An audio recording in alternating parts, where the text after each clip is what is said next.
Salut à toi, bienvenue sur la chaîne Full JDM. Pourquoi Full JDM? Parce qu'on présente que des voitures japonaises. Ah ouais? Non françaises, non allemandes, non suédoises, non anglaises, que japonaises. D'ailleurs, sur la dernière vidéo, il y a eu un commentaire comme quoi je faisais ma bouche de vieille sur les allemandes. C'est vrai, mais bon, c'est un peu du troll. On aime bien les allemandes.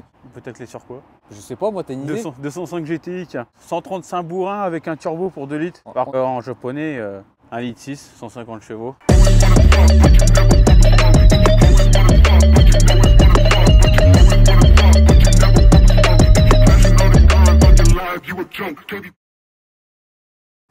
Aujourd'hui, on a quelque chose de spécial. Ouais, un peu quand même. On a une Alouette. Non, je déconne. On a une Mitsubishi 3000 GT. Tu préfères pas faire l'Alouette? On peut faire les deux. Entre une Alouette et un avion de chasse, Ça, quand même. ouais. Ça va être une vidéo un peu spéciale aujourd'hui. La vidéo va être différente. Le propriétaire de ce véhicule nous le prête. Ouais. Donc du coup, on va faire l'essai et la présentation. Ouais, ça va être bien. Je jure, je vais faire de mon mieux. Donc alors, on va présenter la voiture, chacun notre tour, et ensuite on va faire l'essai. Ça va être bien ça aussi. Franchement, Elle est un peu légendaire quand même. je ne l'ai pas encore essayé, je la veux déjà. Et toi? Wow, je les veux toutes Donc du coup, je pense qu'on va l'acheter à la fin de la vidéo. Ouais.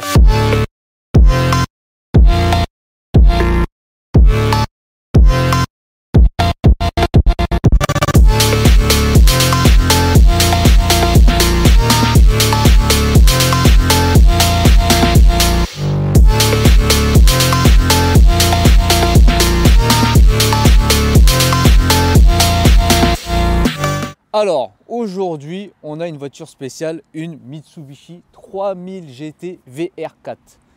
Version française, version européenne. Pour les versions japonaises, c'était la 3000 GTO. Et il y a aussi eu une version américaine et canadienne qui a été faite en collaboration avec Chrysler. Parce qu'à l'époque, Mitsubishi était en collaboration avec Chrysler. Et ils ont pris ce modèle, mais ils l'ont modifié. Ils ont juste gardé le même châssis et le même moteur. Sinon, il y avait un béquet différent et quelques options différentes. Celle-ci a été produite à partir de 1990 jusqu'en 2001.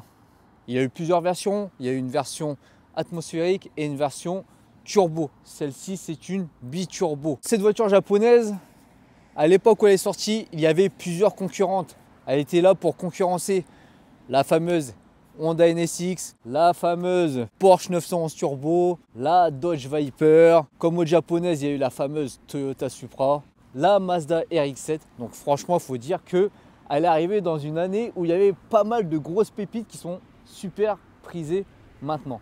Grosse caractéristique de ce modèle, c'est qu'à l'époque, elle était avant-gardiste au niveau des options, au niveau de la technologie. Donc là, on a 4 roues motrices, donc 4 roues directrices. Au niveau des 4 roues motrices, il y a un avantage sur la propulsion. On a 55% à l'arrière et 45% à l'avant.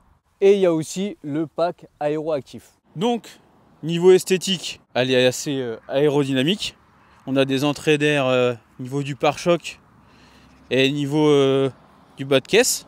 Je pense pour mieux refroidir les disques. Au niveau des caractéristiques du gabarit, on a en longueur 2,40 m pour une largeur de 1,20 m avec un empattement de 2,47 m et une voie assez large quand même. Donc elle est assez stable. Sur certains modèles, au niveau du toit, on avait un toit ouvrant en verre.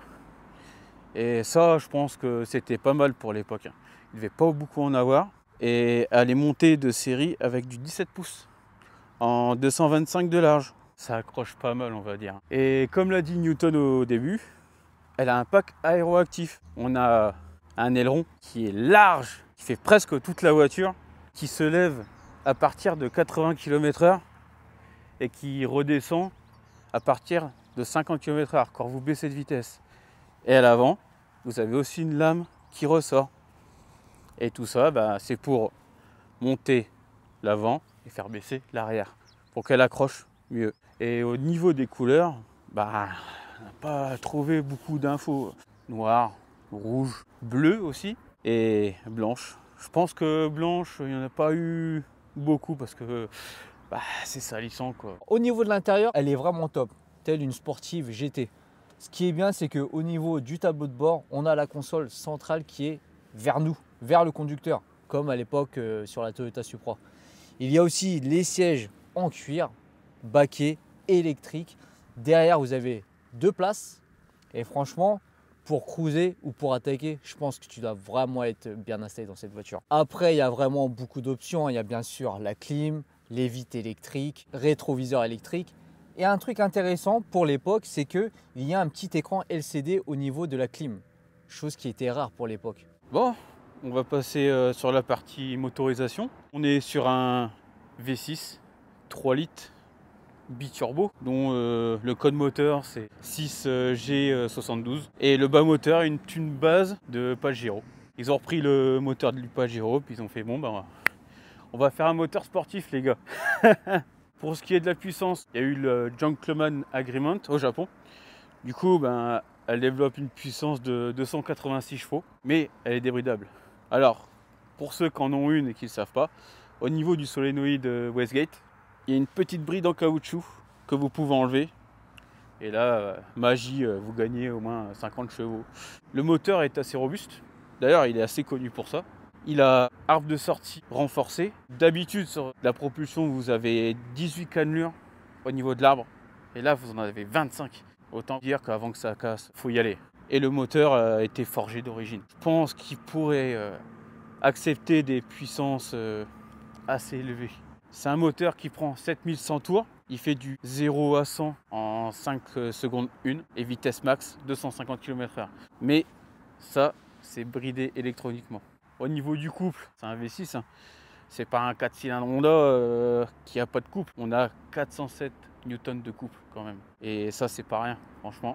Pour toi qui en voudrais une, niveau consommation, bah, tu t'en doutes que tu vas pas acheter ça pour aller chercher le pain tous les jours. Hein.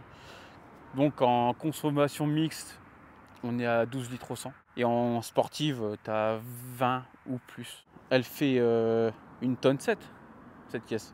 Et bien sûr, 1 tonne 7, il faut le freiner. Donc à l'avant, tu as des étriers 4 pistons. Et ça, franchement, c'est pas négligeable sur une caisse comme ça. À moins que tu veuilles aller dans le décor. Mais bon, je pense que tu n'achètes pas ça pour aller dans le décor. Et il existe une version Atmo en 220 chevaux. Mais celle-là, tu n'as pas le 4 roues motrices. Le 4 roues motrices, c'est vraiment plus intéressant. Et cette version était dispo qu'au Japon, la version Atmo. Donc si tu en trouves une version atmosphérique 220 chevaux, bah, tu sais que c'est une importation. Concernant celle-ci, là on t'a fait un petit topo de la Mitsubishi 3000 GT en général. Mais concernant celle-ci qu'on a actuellement aujourd'hui, c'est une phase 1. Et sur la phase 1, tu as les phares pop-up.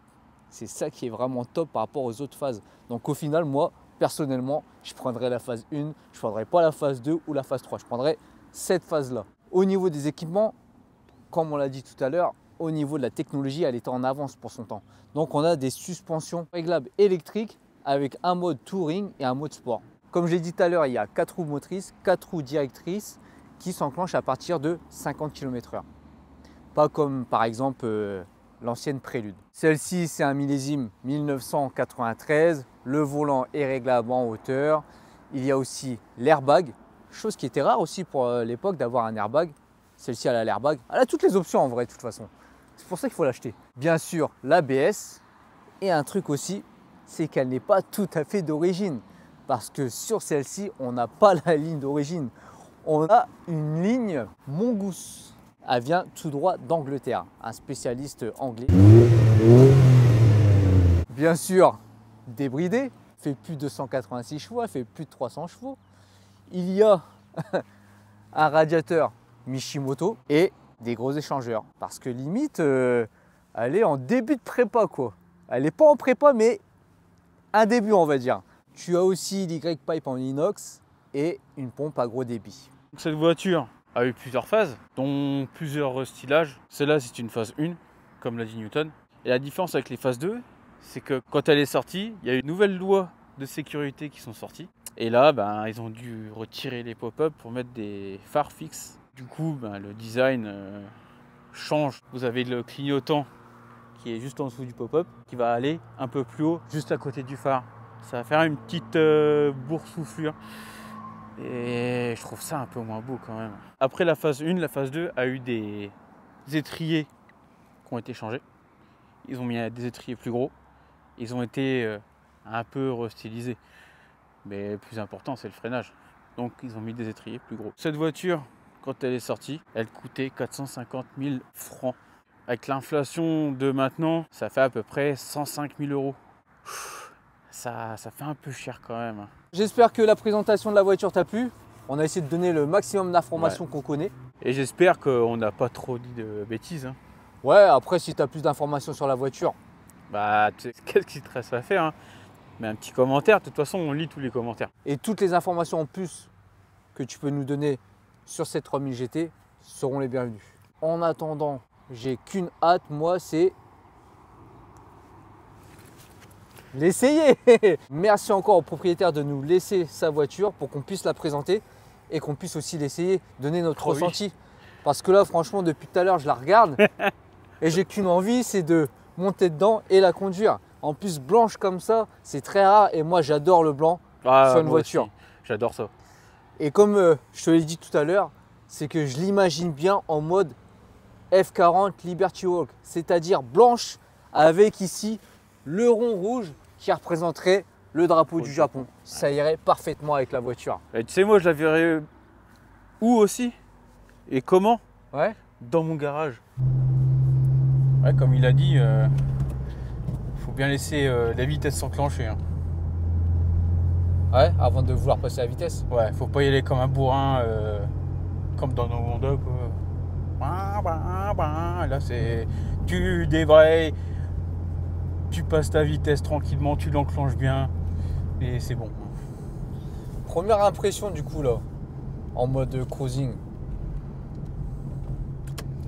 Bah, franchement, c'est top. Il y a un truc aussi qu'on n'a pas dit, c'est que là, il y a des manomètres qui ont été rajoutés pour la pression de turbo et l'huile, etc.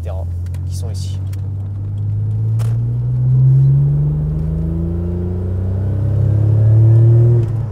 La petite axelle vite fait légère là, on sent...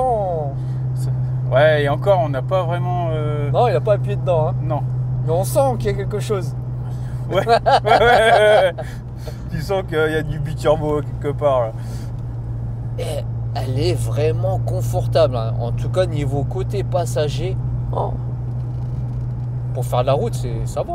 Ouais, donc, ouais, c'est vraiment confortable. Après, il nous disait que ça faisait du bruit au niveau de la ligne. Je trouve que ça passe encore là.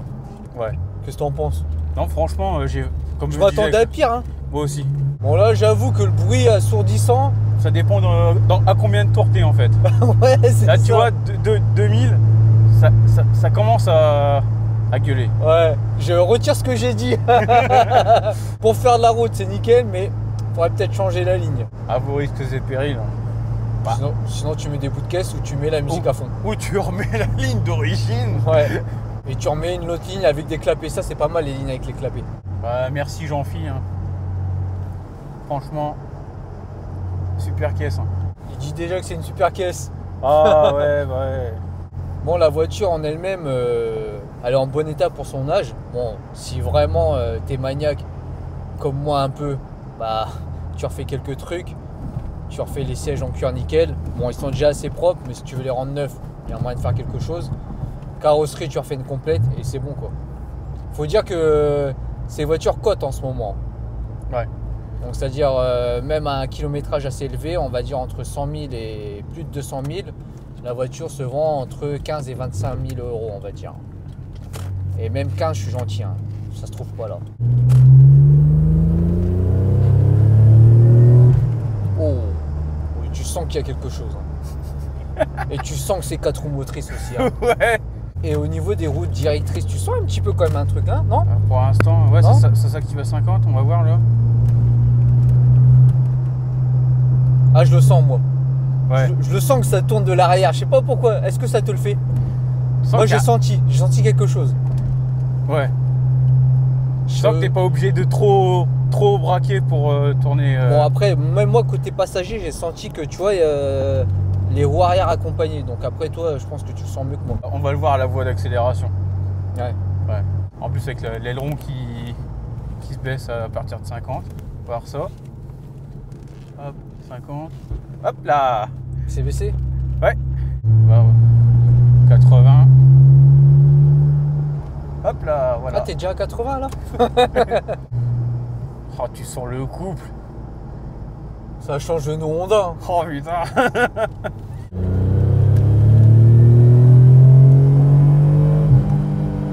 Oh, oh. Oh, merde. Tu sens qu'elle a quelque chose, hein. Elle a le diable en elle. Pourtant, c'est lourd.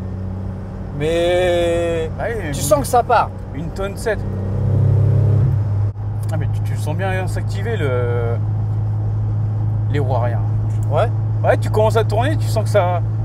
qu'elle déporte un peu de l'arrière. Ouais, bah c'est pour ça me l'a fait tout à l'heure, moi je l'ai senti. Mais là, toi, tu l'as mieux senti, tu vois. Ouais. Parce que toi, t'étais quand j'ai tourné, toi, c'était de ton côté. Voilà, ouais, voilà, c'est ça. C'est pour ça que je l'ai senti. Et toi, non, tu vois. Ouais, non. Mais j'ai senti léger, quoi. Parce que toi, tu l'as senti léger, moi, j'ai rien senti. Je l'ai pas senti vu que c'était pas de mon côté, tu vois.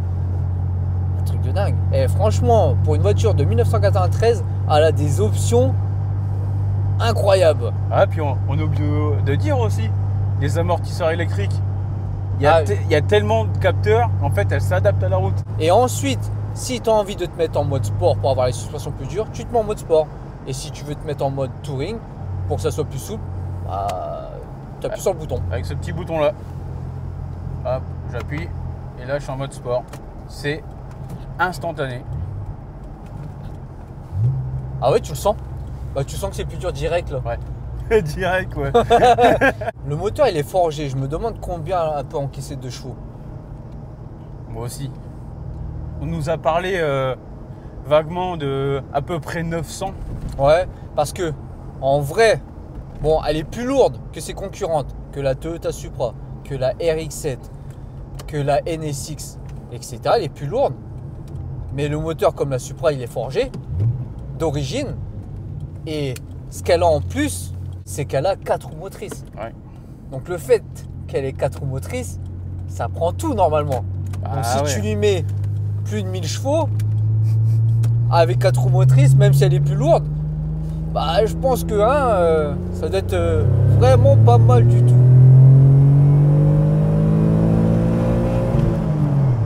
Ouh, il était pas à fond là en plus. T'as l'impression que ça veut pas s'arrêter? Non. C'est comme une Honda, t'accélères et ça continue. Il n'y a pas un moment ça stagne. Non, ça. Un avion de chasse, un avion quoi. Par contre, le freinage, Et pas ouf. je trouve pas. Hein. Ouais, il me semble que dans des vidéos, j'ai vu aussi que certains disaient que le freinage peut mieux faire. Ouais, il mord pas assez. Franchement, il mord pas assez. Parce que la voiture, elle est lourde quand même. Ouais. Et c'est pour ça que justement, dans les phases. Dans les phases 2, ils ont augmenté le freinage. Voilà, c'est ça. Oh là là. Tu vas kiffer. Tu vas kiffer. Elle est polyvalente. C'est une caisse polyvalente. Bah attends, t'as pas encore fait les petites routes. Ouais, mais là, tiens, tranquille. Ah oui, bah oui, là, t'as envie de rouler tranquille, pépère. Partir en vacances avec, tu changes la ligne bien sûr, tu pars en vacances avec. Genre nous, si on veut partir en mission, on se fait un petit rallye, Bah ouais. on la prend, celle-ci, c'est cool quoi, Bah ouais. tu vois.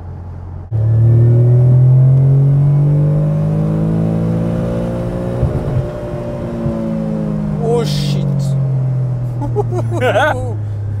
Voilà, c'était pas mal là. Oh là là, oh là là, oh là là. Oh, oh c'est beaucoup mieux. Ouais, c'est mieux. Ouais, je te dis polyvalente. Ah ouais. Putain, franchement, tu vois, j'avais une première impression comme quoi je la voulais, là je la vois encore plus alors que je l'ai pas encore conduit. Je suis en première.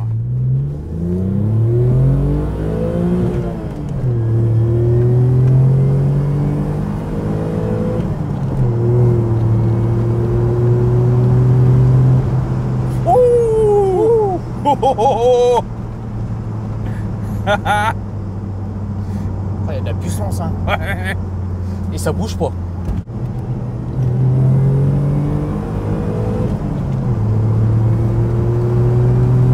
Ouh, ah oui. Ouais, puis là, je suis à fond. Ah, les freins, faut faire gaffe. Ouh. Pas mal, pas mal. Ouais.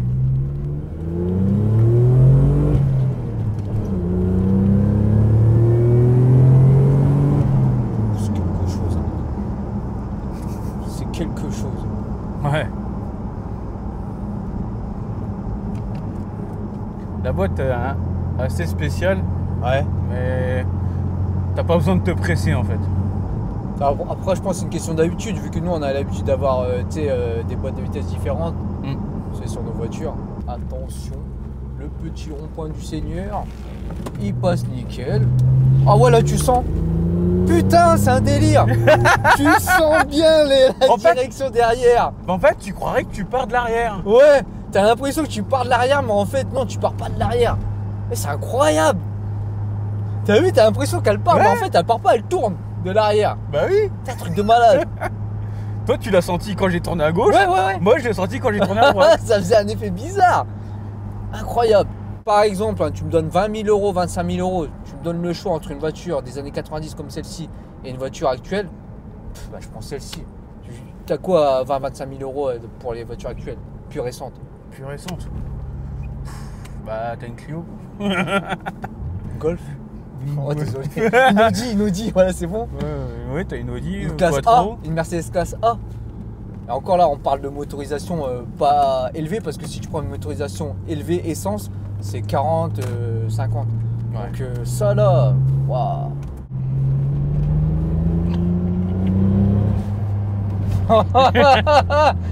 Oh putain de merde. Allez, mets-moi le mode sport. Qu'est-ce que tu me racontes, toi? Incroyable. Fini les bêtises. C'est incroyable, mon fillot. Ah. Je teste le rond-point. Ah ouais. Oh là là. Ah ouais. Ah, tu peux prendre le rond-point comme Oh tu veux. là là. Truc de fou, ouais.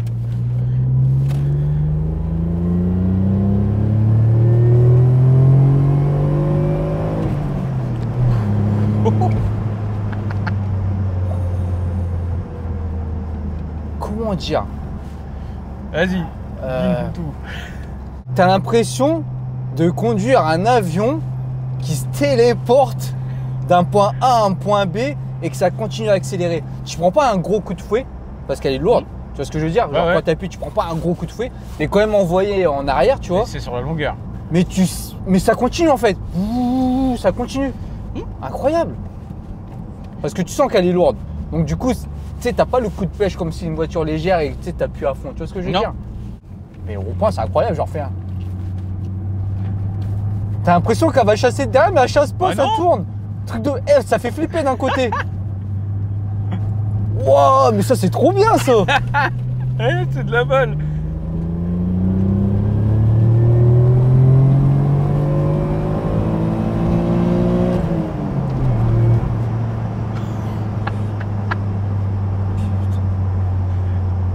Tu sais, t'as envie de lâcher des insultes. Putain de merde. Oh là là. Tu vois, quand t'es en dessous des 2000 tours, la ligne, nickel. Ouais, c'est quand tu commences à taper les 2000, 2005. Ouais. Donc sur Ça- l'autoroute, ça doit un peu... tu vois, si tu fais de l'autoroute à 130, Ouais. mais bon, tu fais pas ça tous les jours. Ah non, bah non. Relance en troisième là. Ah ouais, il y a du couple là. Ouah. Ça bouge pas. Ça continue, ça continue. Oh là là là là là là.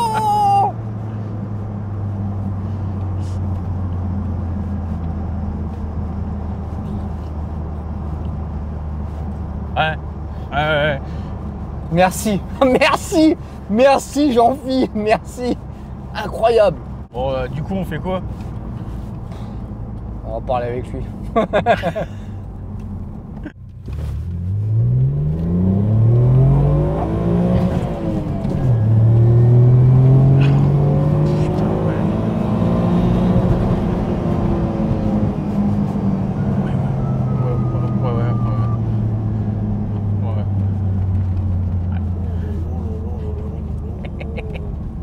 Oui.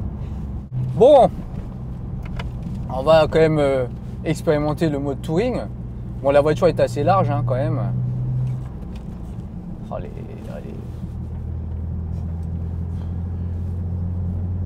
T'en veux une maintenant? Bah, je lui donne ma CRX. Non, je rigole.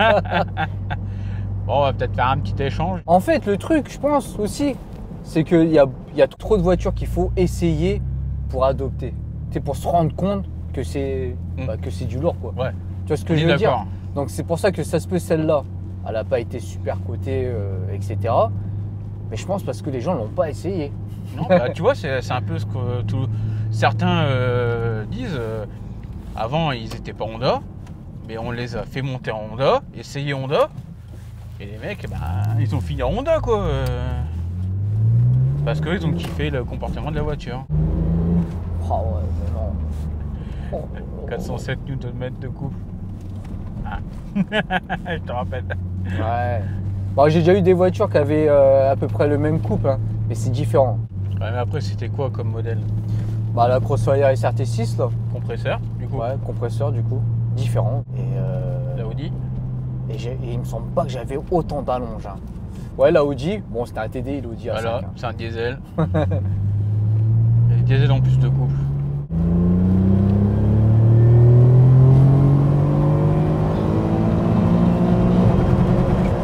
Simon 5. Oh oui.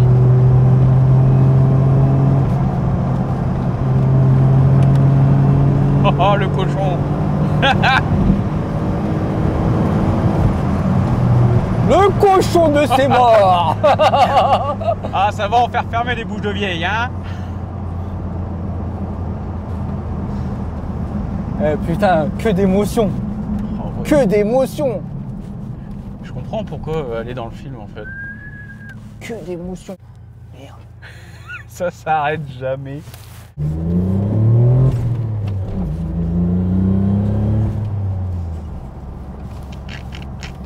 Bon bah, tu veux taper dedans, tu tapes dedans, tu veux rouler tranquille, tu roules tranquille.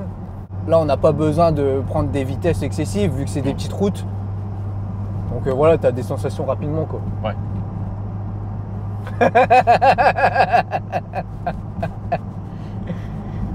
On respecte quand même le minimum. Bah ouais, hein, faut bien accélérer pour arriver à 80. 10. Ouais, 90, allez. Je te le donne. C'est beau quand même. L'aéroactive, c'est magique. Par rapport à toutes les voitures qu'on a fait. Ouais. Donc les voitures qui seraient dans le même style. Bah, elles sont pas exactement pareilles, mais genre un peu plus grandes. 305. On a fait quoi? La Infiniti. L'Infiniti, la 350Z, Ouais. la Cortiper et l'Integra. Ouais. Qui se rapprochent un petit peu. Elles sont plus légères, mais ça se rapproche un petit peu. Tu préfères laquelle? Franchement. Celle-là. Bah, tu sais quoi, même moi, je préfère celle-ci à l'Integra. Par exemple, si on me dit Integra ou ça, eh ben, je te jure, je prendrais ça. Ouais. c'est dingue, mais... Après, l'Integra, je ne l'ai pas essayé, mais j'étais quand même côté passager. Je sais pas, pour toutes les options qu'elle a et ce qu'elle t'apporte, bah, je prendrais plutôt ça que l'Integra. Et elle coûte moins cher que l'Integra. Enfin, si, c'est à peu près le même prix, actuellement. Non. Ah non. Non, l'Integra, c'est plus cher. Ouais. Ah, si, l'Integra, Au c'est même plus cher. nombre de kilomètres, c'est vraiment plus cher. Ouais, c'est plus cher. En tout cas, c'est sûr, je préfère celle-ci à la G37S, à la 350Z, à la Cortiper. Après, l'Integra, je suis pas sûr parce que l'Integra, il faudrait l'essayer. Mais là, comme ça, à chaud, parce que je viens d'essayer celle-ci, je préférais celle-ci. Toi aussi, du coup. Ouais. Enfin, C'est un tout hein, au niveau de la ligne, les options, tout ça, quoi. La puissance. le son du V6.